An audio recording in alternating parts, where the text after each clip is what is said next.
It started on Easter Sunday, 2016. My wife cooked an incredible Easter meal. I mean, everything. Well, she started saying she wasn't feeling too well. So I kind of played it off and figured that, it was probably because you were tired and it was hot in the kitchen. So I said, lay down, take a shower, lay down. I went in, checked on her. Her temperature was slightly elevated. But I said, well, again, my thought process was it was hot in the kitchen. She ended up really talking about she was not feeling well at all. And let me explain something. My wife is a school teacher, kindergarten teacher at that. They are like Navy SEALs. They never get sick. And if they do, they're not telling anybody. So I know that if she was feeling bad, she was feeling bad. So the next morning, we went to her doctor who diagnosed it as the flu. And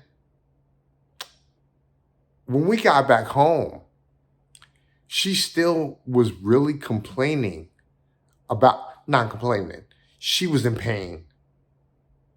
So we go back to the hospital and it's me, her, and my mother-in-law. I happen to live across the street. We get to the hospital and they try to tell me it's the flu again. But again, my wife, she takes the flu shot on the regular. She's a school teacher.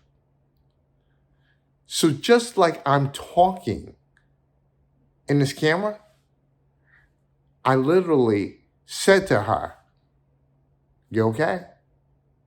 So she asked me for my computer. I was finishing my thesis at the time.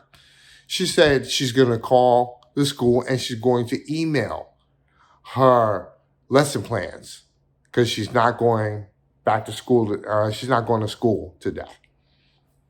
So she said, go home, check on the girls, make sure they're okay, and then come back. I went home.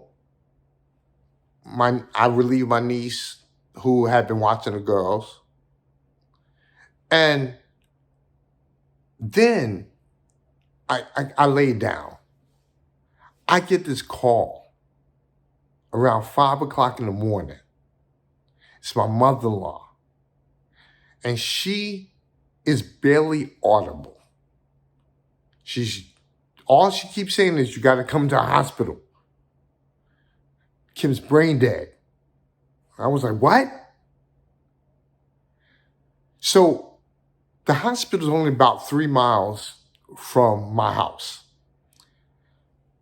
But it felt like 300 miles.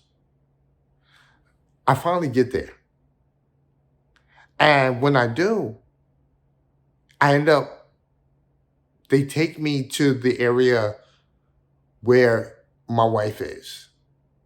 She's actually has been admitted at this point. Come to find, not only was she brain dead, she had suffered a heart attack. One of her lungs collapsed. And mind you, 4 or 5 hours earlier, I was talking to her and the hospital had diagnosed this as the flu. So you go from the flu to this. Doctor finally says, it's a lot. We thought it was just the flu. Couldn't find there was pneumonia behind it. And it caused some issues related to her brain, which also the issue caused some damage to her lungs, and she ended up developing a heart attack. It was a very interesting time because from that point on, I had to realize that my life was changing.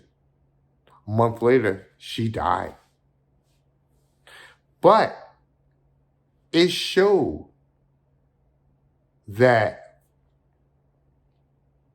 even though something can happen, something can come out of it. My relationship with my daughters has gotten incredibly strong. And even though we miss my wife, their mother, incredibly, I had promised my wife before she passed that I was going to make sure that our daughters were taken care of. I'm going to do everything I need to do. And it's forced me to have to be a better version of me.